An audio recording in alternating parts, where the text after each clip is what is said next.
Добро вечер и добро дојдовте во 24 анализа. Новата сезона ја започнуваме со односите на Македонија со соседите и други земји. Во изминативе неколку дена интересни работи се случуваат во односите помеѓу Македонија и Турција, по пучот во Турција, а во меѓувреме Македонија се обидува да гради мерки на добрба со Грција. Сето тоа додека се подготвува излез од политичката криза и предвремени парламентарни избори. Вечерва на овие теми разговарам со Симонида Кацарска од ЕПИ и Андреа Стојковски од МЦА. Добро вечер. Добро вечер.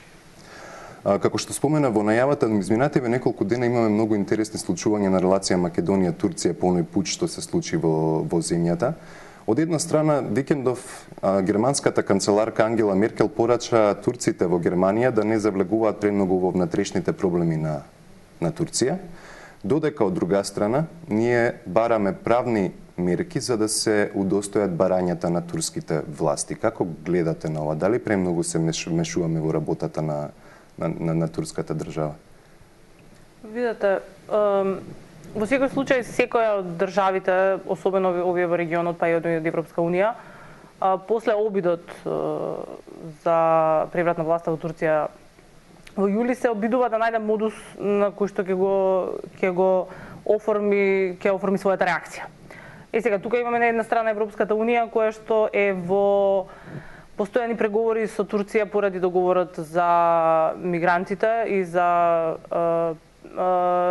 рестрикции на она што на бројот на мигранти кои што ќе дозволи Турција да излезат од незината територија, и тука преку овој договор и преку понудите за визната либерализација кои што и беа дадени на Турција, всушност оваа држава на некој начин ја подобри својата позиција на мапата за преговори на меѓународната сцена.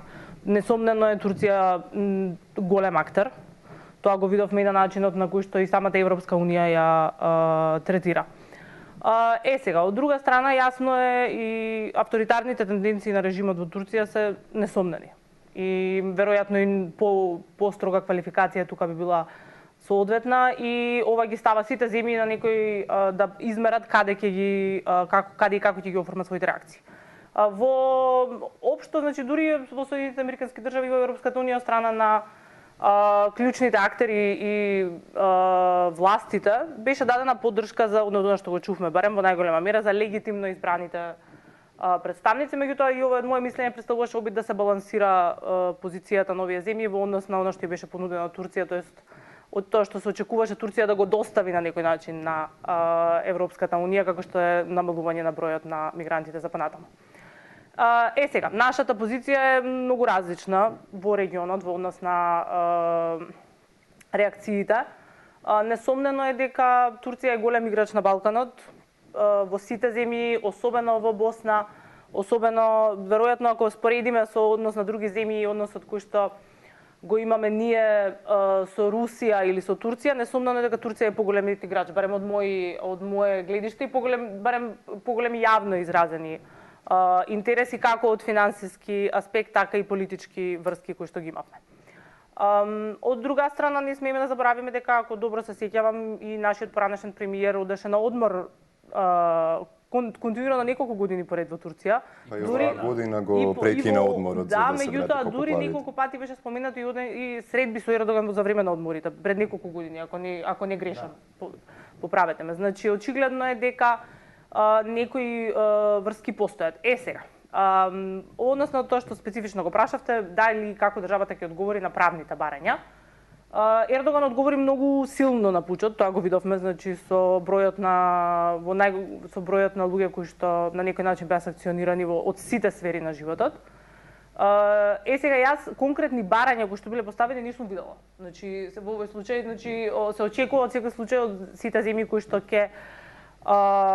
кои што соработуваат со Турција да го поддржат режимот, меѓутоа ние не знаеме точно што било побарано. Значи ние во моментот оперираме со информација која што не беше дадена од Министерството за надворешни работи, дека правно спекулации дека ќе се затворат институции. Спекулациите дека ќе се затворат институциите се очигледно насекаде. Меѓутоа немаме некој специфичен сет на тоа што било всушност побарано. Секоја земја тука мора сама да реши како ќе постапи. Веројатно ние имаме тука, значи од една страна го имаме тој момент со правната, со дека ќе се бараат мерки да се одговори на барањата, меѓутоа не знаеме што се тие барања. Така да тука се наоѓаме малку и во при коментирањето во нека нечиста зона на некој начин. Не знаеме кои ни се параметрите на тоа што е побарано или како било побарано. Од друга страна, во истиот ден видовме апсење на 5 лица, ако не се лажам, од Републично-македонско државенство во Турција по однос на поврзано со ИД. Така да го имаме и тој момент. Несомнено е дека особено од Косово и од Република Македонија и тоа прашање на борците во Сирија и борците поврзани со Исламската држава е друго прашање кој што не врзува заедно со Турција.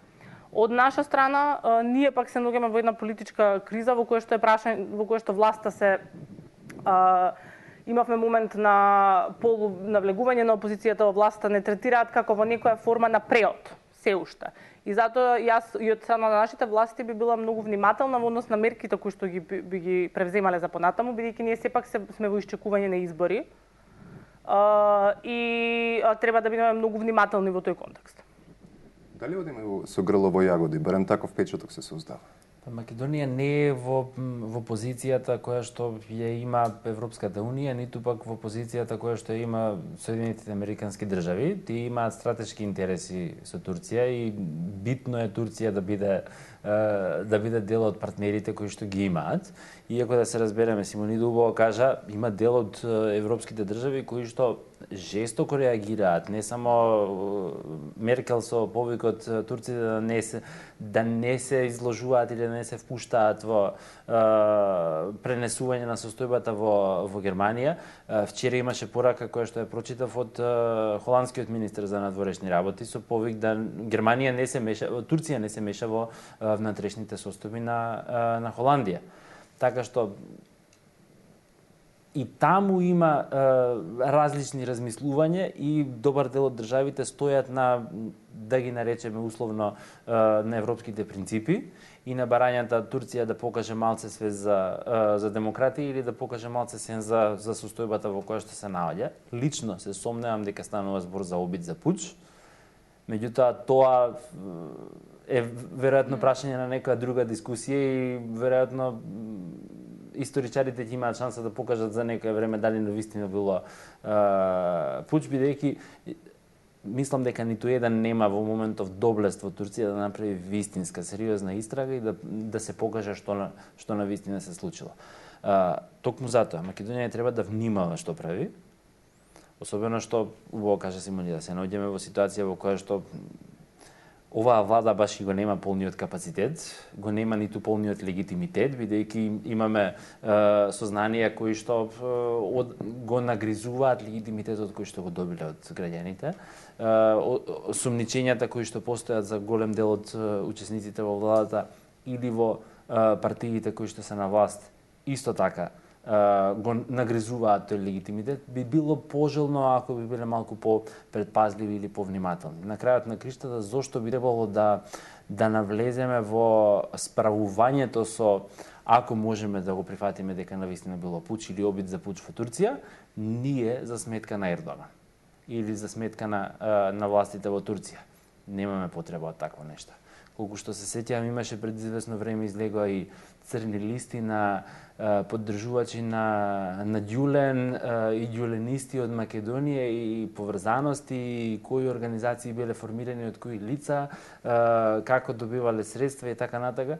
Токму тоа ги засилува тие шпекулации дека ние сега ако треба и закони ќе менуваме само да ги казниме ѓуленистите. Но говорам шпекулации. Видете, веројатно не е тешко тоа да го направи, барем не оваа влада, бидејќи свесни сме дека се менуваа закони и се казнуваа неистомисленици многу долго време, или барем се наоѓаше начин на кој што ќе може да се справат или да се отцрнат неистомислениците. Во случајов јас би бил многу повнимателен во тоа што би правил и како би ги димензионирал односите со Турција. Точно е дека Турција е голем играч, точно е дека имаме блиски односи, точно е дека станува збор за моќна држава и така натаму, меѓутоа Турција не е никаков економски стратешки партнер. Со исклучок на аеродромот се сомневам дека имаме некоја друга голема голема турска инвестиција. Вејбо пропадна колку што се сеќавам, тоа беше дел од турските врски. Има уште некои кои што не се толку развиени, така што и 2-3 висококатници во аеродром, мислам. Да, и висококатниците во аеродром, за кои што мислам дека ќе бидат најголемата промашена инвестиција во инфраструктурна градба, ако може да ја го крстиме инфраструктурна градба. Меѓутоа, тоа не се доволни причини поради кои што ние би требало да го правиме тоа. Изјавата на Чавков само го покажува недемократскиот капацитет на Чавков и на неговата политичка партија. Дали постои ризик, господјо Кацарска, да се ги загрозиме стратешките односи со другите земји, да речеме и односите со Брисел и со Вашингтон? Ако се ставиме во опозиција, зборувам хипотетички бидејќи нели немаме докази, ако се ставиме во опозиција, ние да го браниме Ердоган. Видете, тој ризик можеме да гледаме во хипотетички секогаш постои, меѓутоа од друга страна мораме да бидеме свесни дека и Брисел и Вашингтон ја играа играта на барем јавно поддржување на Ердоган. Значи во моментот ние немаме можеби не поддржување, меѓутоа немаше критика. Значи Ердоган има критика за своето досие на човекови права, начинот на кој што се постапува понатаму, меѓутоа не неговиот легитимитет како таков, бидејќи неколку пати чувме поддржување кон легитимно избраните власти и сега тука постои момент на интерпретација на тоа што се подразбира, дали се очекува дека треба да има, дали доколку има регуларни избори, некои од работите би се промениле. Меѓутоа тоа е веќе повторно друго прашање. Она што повеќе јас сум повеќе загрижена за однос на тоа, во однос на тоа каква порака би се пратила воедно и внатрешно, значи ако најдиректно сум загрижена токму за оние шпекулации кои што веќе се споменуваат во однос на легитимни бизниси кои што постојат во Република Македонија од една или друга форма. Зборуваме за училиште со 2000 ученици. Да, значи зборуваме за училиште. 4 испоставени из државата со многу луѓе вработени и така натаму. Значи да, доколку се работи за легитимен бизнис, значи затворање или пак притисок кон тие организации по основа на наводи на тоа на поврзаност со Фетулла Ѓулен се навистина преголем, не гледам зошто би постапиле така. Всушност мислам јас сум повеќе загрижена за токму за тие луѓе тука и веројатно и за тие ученици и чие што судбина им е во раце, под услов да се постапува во однос на овие организации. Зошто толков интерес, господин Стојковски? Зошто толков одзив на барањата на Турција? Одма се свика седница на влада, донесени се заклучоци за кои не се зборува, се бараат законски механизми за да достојат дел од барањата. Зошто толкова голема заинтересираност во услови кога и ние, како што и двајцата поменате, се наоѓаме во политичка криза со многу побитни внатрешни прашања? Прво, овакво загрозувањето на нашите интереси со постапувањето, да се разбереме, ниту едните, ниту другите не го нападна. Убаво кажа Симонида, не го нападна досието на Ердоан, зборува за легитимно избраните власти. И реков, на нив им е битна Турција како Турција, заради тоа што им е стратешки партнер, врата кон Блискиот Исток, шанса за поддршка на акциите кои што ги имаат или на интересите кои што ги имаат на Блискиот Исток. Ние се наоѓаме во поинаква ситуација и можеби нема да не загрозат многу во односите со САД. Меѓутоа, нашето портфолио за законско постапување или постапување согласно законите кога станува збор за имплементација на закони кои што се носени биле дел од процесот на пристапување во ЕУ, дефинитивно ќе бидат загрозени.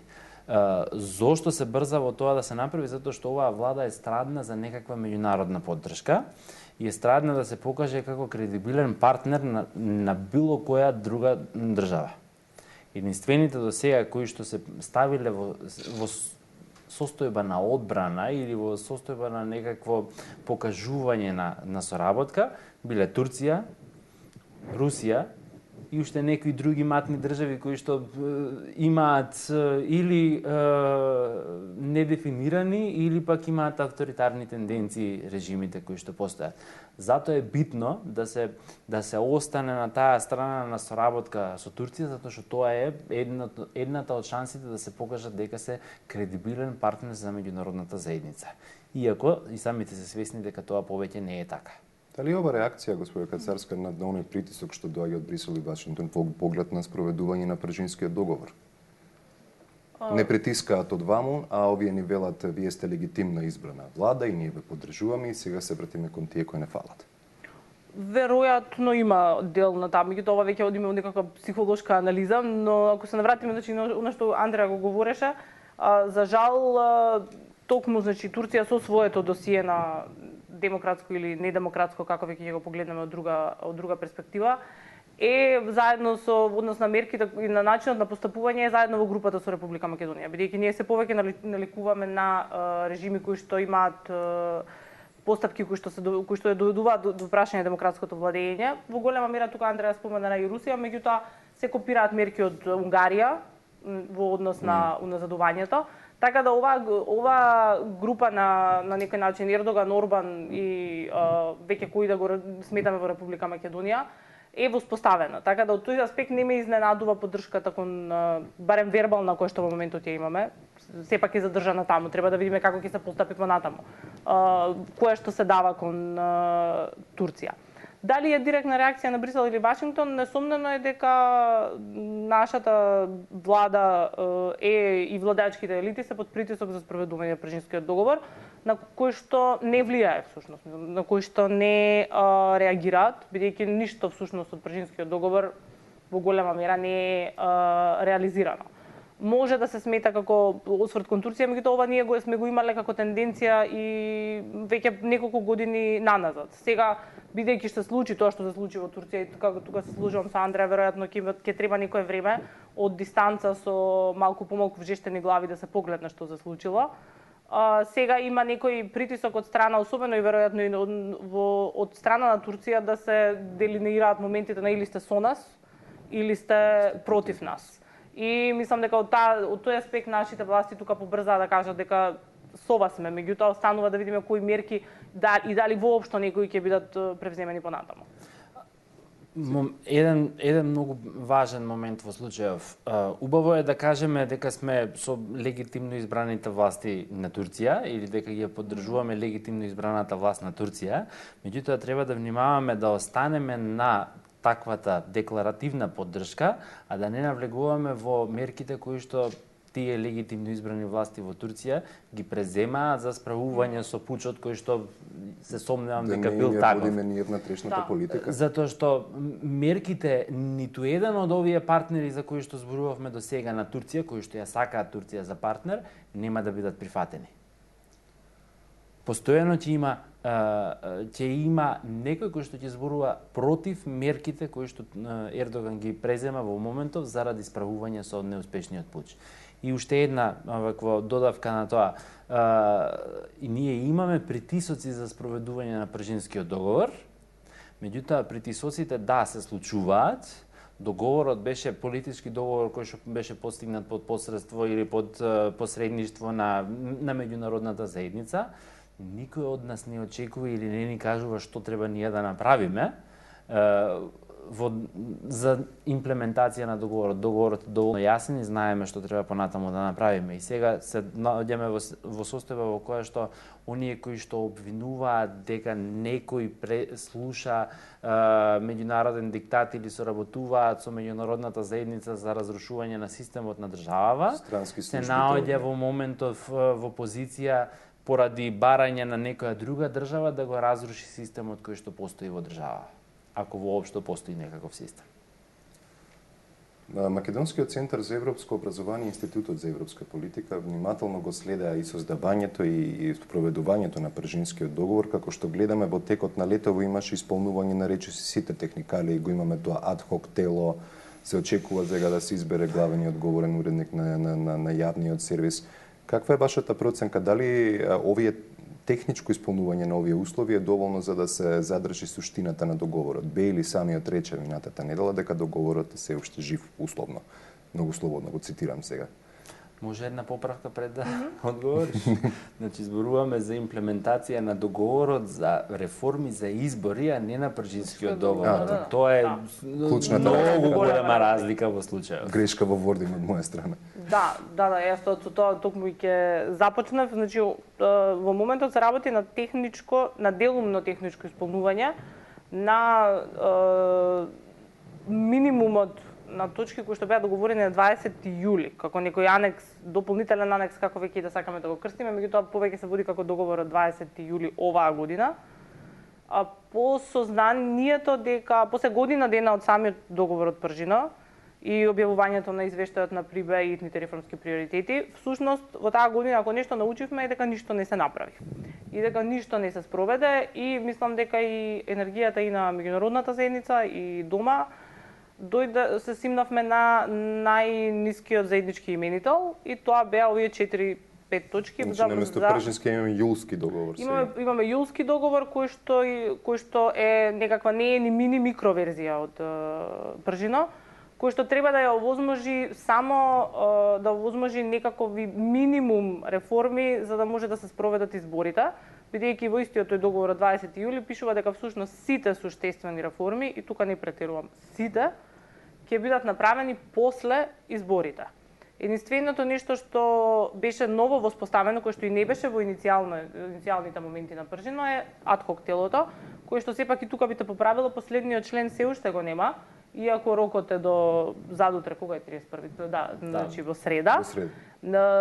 Членот на адхок телото се уште не е утврден. Единственото нешто што се спроведи објавувањето од списокот на 30.000 гласачи кои што требаше да се проверат и останатите 400.000 или колку се на посебен кои што кидат на посебен список, меѓутоа тука завршува. Значи она што ние го научивме оваа година е дека во Република Македонија оваа година ништо не беше направено во однос на реформите и сега се сведовме на она што беше возможно. На 20 јули, во договорот од 20 јули постои клаузула дека и парламентот ќе воспостави работни групи заедно за консултации со засегнати страни, вклучително и граѓанско општество во однос на реформите, кој што не е ништо од тоа не е реализирано.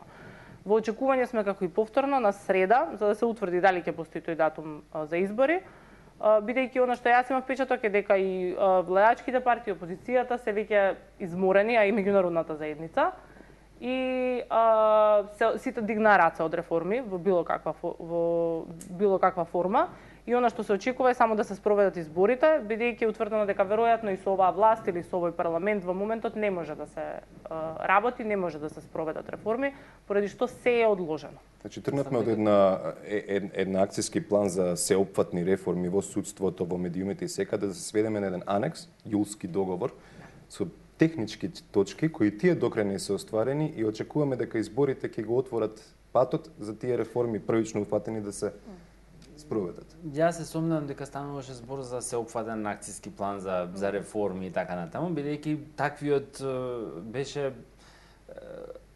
квази конструктивна понуда на актуелната влада или на актуелната владеачка структура за да излезе од проблемот во кој што западна. Мислам дека меѓународната заедница успеа да процени прво дека во државава никој не е фокусиран на реформите, сите сакаат да ги завршат изборите и се што ќе се случува или ќе се притиска за некаква реформа во меѓувреме ќе биде безуспешно, фјутал. Нема да вроди со плод. Од причина што механизмот заробеноста на државата до таа мера голем, што не постои можност за излегување надвор од она што ви го дозволува политичката партија или политичкото лидерство. Не постои никаква разграниченост помеѓу државната администрација и политичката партија која што ја има власта, односно партиите кои што ја имаат власта во моментов, и поради тоа не постои можност вие да протуркате никаков реформски зафат. На крајот, кога ќе дојдете во парламентот, бидејќи не постои слободен или отворен ум за размислување и за дебата, нема да имате ниту пак некаква полезна, конструктивна дебата за подобрување на она што ќе ви дојде како предлог од таквата заробена државна структура.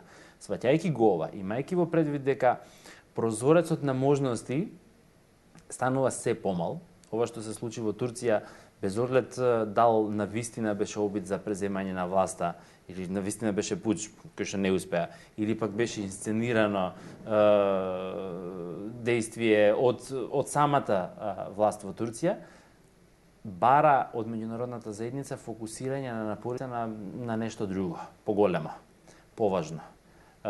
Пред повеќе од година дена секретарот Кери кажа дека линијата на новиот конфликт помеѓу Истокот и Западот ќе биде тука некаде, па ние доаѓаме се поблизу до таа линија на идниот конфликт. Ако сакаме да ја видиме меѓународната заедница да се справува со проблемите со кои што се случуваат околу нас, мора прво да се справи со проблемите кои што постојат во држава. И сега доаѓам до клучната поента. Затоа се битни изборите да се случат што поскоро, односно до крајот на оваа календарска година. Не сум задоволен од она што го постигнаа како договор на 20 јули, бидејќи реков и претходно, тоа се технички услови за спроведување на избори и реформски зафати за спроведување на избори, а не за подобрување на состојбата во државава. Меѓутоа, мислам дека има погодно тло во држава помеѓу граѓаните кои што се уште реагираат емотивно, се соочуваат со проблеми и се обидуваат да зборуваат против проблемите или против оние кои што ги создаваат проблемите, дури и да действуваат. Овој изблик на емоции или на солидарност во замена на институционално действување со поплавата во Скопско, Стајковци, Сливо, како веќе Смилко, како веќе уште кои беа Сингелич, покажува дека има здраво граѓанско тиво кое што ќе продолжи да притиска и во иднина за реформски зафати. И не се сомневам дека таквиот притисок ќе биде подеднаков и кон актуелнава опозиција и кон актуелнава власт.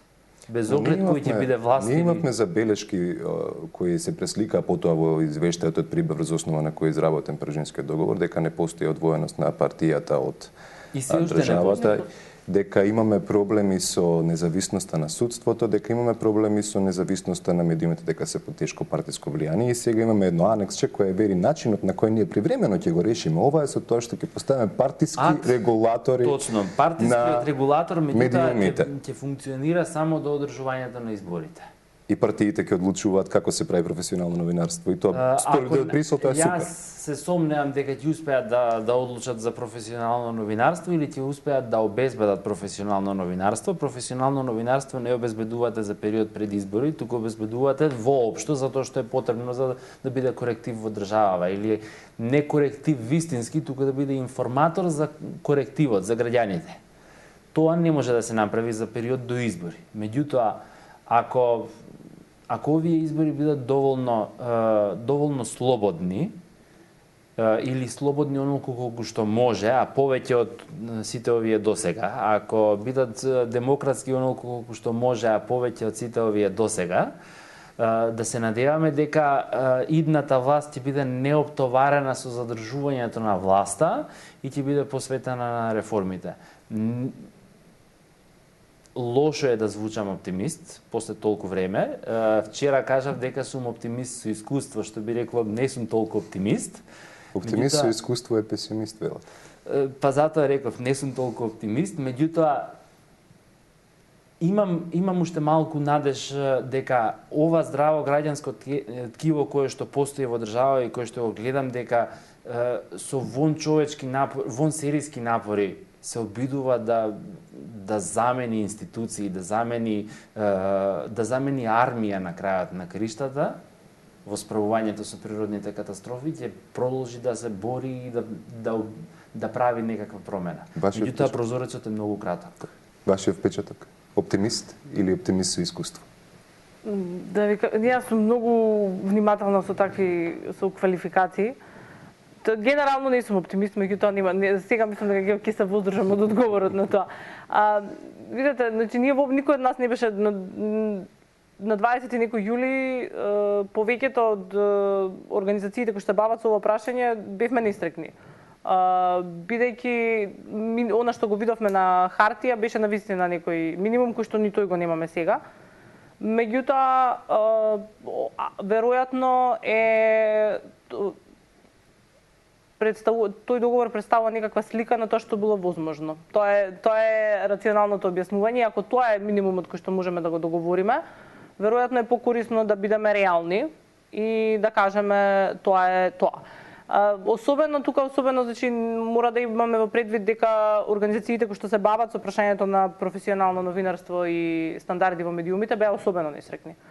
Мислам тоа беше јавно искажано, бидејќи повеќето од нив и веќе година дена работат на моделирање на начинот на кој што би требало да се регулира и како и известувањето за време на изборите, владиното рекламирање и така натаму. И целата нивна работа и сиот нивни труд од година дена се почувствува како да отишол низ вода всушност. Да се надеваме дека тие дел од тие предлози, доколку има избори на 11 декември, како што вели Андреа, се послободни од оние претходно и најслободни досега, доколку потоа се создаде клима, се надеваме дека тие предлози и нивната работа нема да бидат тргнати на страна, туку ќе представуваат почетна точка на тоа што ќе се направи понатаму.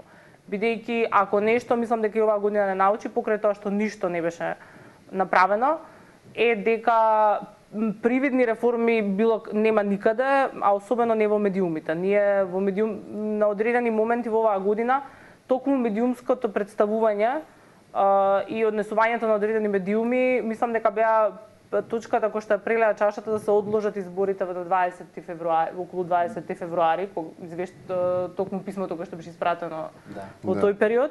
Значи, на сите нам веројатно ни ја подигна и свеста на некој начин и дополнително ни го илустрираше проблемот со кој што ние сакале или не келе како општество ќе мора да се справиме. Не сум сигурен дали можам да го цитирам, ама еве ќе се обидам да го парафразирам твитот кој што го пушти амбасадорот Бейли по интервјуто на лидерот на опозицијата на сител со Драган Павлович Латас. Balanced and free media, please. Ве молам. Значи, јасно беше кажано вако. И да, се слагам со Симони да тоа беше пресвртната точка во која што настана притисокот за одложувањето на изборите. Иако, морам да дополнам вако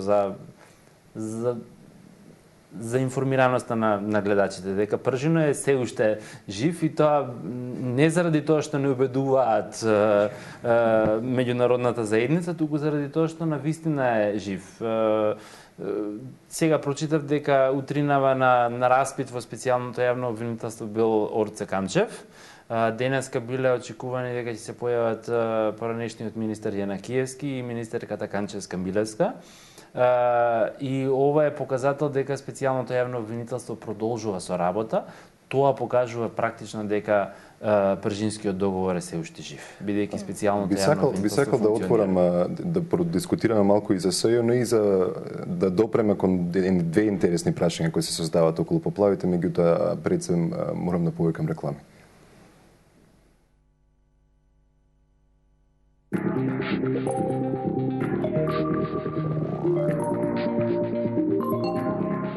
Овој вторник, најниската цена во градот, само за вас. Тоалетна хартија Палома за само 49 денари, единствено во Тинекс.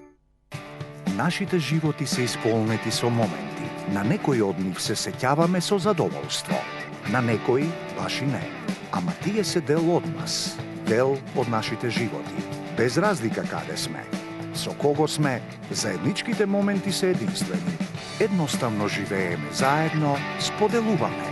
Го правиме вашиот живот поудобен. Мебел Ви, квалитет на кој му верувате.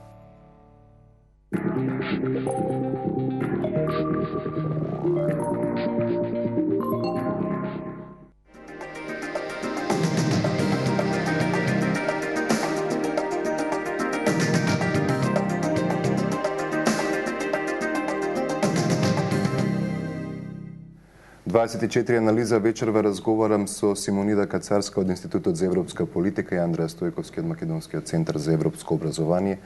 Ги споменавме поплавите, има едно прашање кое сметам дека би требало да ви го поставам. Знам дека не сте експерти за поплави. Иако во периодов сите стана експерти за тоа како врнело, колку врнело и така натаму. Меѓутоа, по поплавите, Министерството за надворешни работи испрати листа за желби до сите амбасади и странски представништва и на таа листа на потребни материјали, еве да не ја наречем листа на желби, има се од џипови до чамци, до чизми, ракавици, се останат. Додека од друга страна нашите капитални расходи, така наречени, се панорамско тркало, осветлување за крст во аеродром и забавен парк. Ако ние не сме биле способни да бидеме подготвени, а повеќе од 50 години бевме постојано подготвувани дека треба да бидеме подготвени за се нешто, дека ќе не нападнат и дека не знам уште што се не може да не се случи. Мислам дека е апсурд да праќате список во кој што барате џипови, чамци и не знам уште што се не, и при тоа да кажете дека трошите средства за расходи кои што се забава. Меѓутоа да се разбереме, популистите владеат по римската премиса со лепи со игри. Народот се држи барем малку задоволен, односно не е гладен и потоа му се нуди некаква забава. По мене срамота е такво нешто. Без оглед што ти кажат. Колкави се шансите да не ги испратат џиповите? Ако веќе знаат дека имаме распишано и јавен оглас за опремување на Луна парк? Видете, мислам дека таа тема веќе може и некоја земја да не испрати џип. Мислам сега така бидеме реални под некои услови. Ние чувме дека Европската комисија одвои средства, одвоја пријателски држави како што се Австрија, одвои доста Холандија. И мислам дека во секој случај имиџот не е добро за имиџот на земјата да се бараат основни продукти како што и чувме, дури и пелени имало на списокот. Да. Во момент кога се прават такви несомнено раскошни трошења како што сме ги виделе по Скопје. Контрастот помеѓу центарот на Скопје, односно оној имиџ кој што би сакале зградите во Скопје да го пренесат на раскош, тоа е перцепција на секој кој што ќе го посети овој град, со побарување на пелени и ракавици во случај на поплава, и тоа сепак да бидеме реални во случај на поплава која што била во ограничен дел, значи не било поплава која што го значи навистина без никакво потценување, мора да имаме во предвид дека сепак тоа се случило во ограничен дел, во земја која што не е целата земја или не е најголем град поплавен на крајот на криштата. Значи не дава добар имиџ ниту за подготвеноста на земјата, ниту пак за начинот на кој што се планирани средствата. Како што рече Андреа, ние веројатно во последниве 25 години, веројатно и нешто порано, тој систем на подготвеност сме го заборавиле, некаде заминал. И се надевам дека ќе ова прашање внатрешно покрај прашањето дали ќе ни испрати некои џипови, ќе не натера да седнеме и да рефлектираме зашто сме ние подготвени, зашто не сме. Ќе ги отвори прашањата на финансирање на АРМ, кое што, значи, според стандардите на НАТО треба да изнесува одреден процент од буџетот кој што ние не го достигнуваме. И сега можеби ќе натера да седнеме и да размислиме дека можеби тој процент НАТО не ни го бара заради нив и за да си кажуваме дека ги имаме 2% или колку веќе да се, туку ни ги бара за да нас за да имаме подготвена војска. Поплавата ни покажа колку државава е Скопје 2014. Не заради градбите, туку заради фасада. Целата држава е фасада. Знаете, што го гледате на почетокот и мрднувате веќе зад зградата и гледате дека само уствари е фронталната скица поставена, гипс картон и ништо повеќе. 4 села беа поплавени. Замислете си што ќе се случеше ако природната катастрофа беше толку голема да настрадаше еден средно голем град во држава. Ќе побаравме повеќе џипови? Кога ќе се справевме со проблемот или со катастрофата? Тоа е прашањето. Не е прашањето дали ние ќе побаравме не знам колку помош, ќе побаравме секако. На крајот, па не ли бевме ние втората најголема, најдобра економија во Европа? Или во светот? Кој е лицето? Ова што го зборуваме овде ние тројцата, се надам дека оние граѓани кои што настрадаа или барем ја почувствува несреќата многу повеќе, подиректно на своја кожа. Јас ја почувствував помалку. Имам дома некоја штета од приближно 400 евра.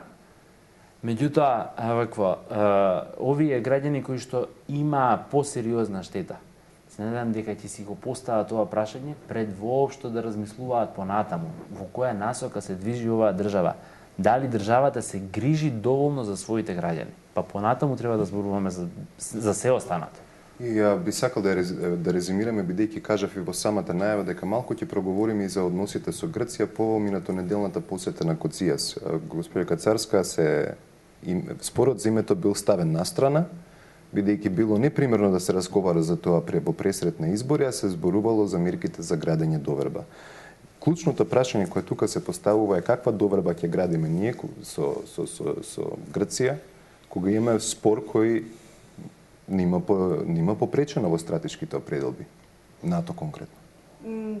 Да, имаме спор, меѓутоа тука јас сепак би рекла дека ние со Грција имаме и такако потреба да градиме доверба на многу нивоа, бидејќи токму поради спорот кој што и сам го споменавте, голем двете држави често пати се однесуваат како да другата можеби не постои. Поради што баш и во подготовка за оваа емисија ги погледнав уште еднаш мерките на доверба кои што ги предложи лани Грчкото МНР, кои што беа дополнети од кај нас. И мислам дека се тоа многу рационални области во кои што ние би требале досега да имаме многу подобра соработка од она кој што имаме. Тука се вклучително состаноци помеѓу двете министерства на високо ниво, работни групи, инфраструктурни проекти, соработка во културата, соработка во администрација. И мислам дека во секој случај било какви контакти со Република Грција не се нас добре дојдени. Она што нам во секој случај, можеби овие прашања, можеби таквите мерки ќе придонесат понатаму за градење на почва и помеѓу јавноста за одреден компромис кој што би требало да се случи и тука и таму. Бидејќи и самиот спор не може да биде решен во изолација од јавноста, што сметам дека е еден од најголемите негови недостатоци досега, бидејќи ние за спорот за името се решава тајна, што само и нормално прифатен начин во меѓународната дипломатија, меѓутоа за нас за кој што живот значи тој истиот спор, треба полека, доколку се има некој модус за излез, треба полека да се гради и довербата кај јавноста, дека грците не се непријатели, дека не се Волдеморт. Бидејќи ние во одреден момент имавме, бидејќи ние навистина, ако погледнеме... Тоа е злото на планина како око што... Не, меѓутоа ние дискурзивно од политичките елити во Република Македонија дискурзивно имаме представување, особено во последните неколку години, на грците како непријател. И затоа сметам дека овие мерки кои што министерството се бави, требаше да се бавиме со нив многу порано. Не требаше да чекаме грчкото министерство да ги даде, туку требаше веројатно да ги дадеме ние. Меѓутоа се надевам дека ќе се материјализираат барем дел од нив. Интересна реторика на нашите политичари пред неколку години, неофицијални апели, не одете на место, не летувајте на место каде што го игнорираат вашиот идентитет, и после некој година, две, не знам колку помина од тогаш, министр за надворешни работи излегува и вели ние треба да градиме доверба со Грција. Како од Волдеморт да стана, дајте ми некоја подобра аналогија, Хари Потер? Па добро, не знам, Снейп, може. Вака, повеќе сум на линија на професорот Малевски во случајов, одошто на ова линија. Точно е, се слагам дека ние би требало да градиме доверба, меѓутоа ние имавме толку голем застој во соработката помеѓу две држави, што сега е абсурдно да вие правите да иницирате некаква соработка или да иницирате толку многу средби, две средби за многу кратко време. Два пати доаѓа грчкиот министер за надворешни работи во Македонија. И тоа го гледам првенствено преку потребата на Никола Поповски да се промовира себе си во кооперативниот потенцијален лидер на ВМРО ДПМНЕ и преку потребата на ултра десничарите на Кодзијас да го покажат ВМРО ДПМНЕ како можеби потенцијално по отворена партија за соработка. Десничарска представа за собирање политички поени. До некаде да, и на крајот не можеме ние да правиме да надоместиме со две посети тоа што е изгубено низ толку многу години. И последна реченица, Скопје 2014 и таму реков фасадите се многу убави, кои ќе влезете во позадината веќе нема ништо. И ова е една многу убава фасада за едно големо ништо. Фасада е заради тоа што тие двајцата ќе се сретнат и ништо од тоа нема да произлезе. Ние досега изгубивме многу работи кои што можевме да ги направиме, а за сметка на тоа имаме автопат кој што е дупка до дупка, за 180 денари патарина веројатно толку треба да добиеме, а ако плаќаме повеќе можеби имаме и повеќе дупки. Вчера дојдов автопатот, успеав да го видам тоа. Заради тоа што изгубивме средства кои што можевме да ги добиеме од Грција како неповратна помош за провокациите кои што ги направивме. Има многу работи кои што беа направени, а кои што веројатно не требаше да бидат направени. Сега во овој момент доверба е убаво да градиме, ама не помеѓу политички лидери, туку помеѓу институции. Многу повеќе одошто помеѓу лидерите. Ви благодарам многу за гостувањето. Вам, почитувани, ви благодарам за вниманието и останете со програмата на 24.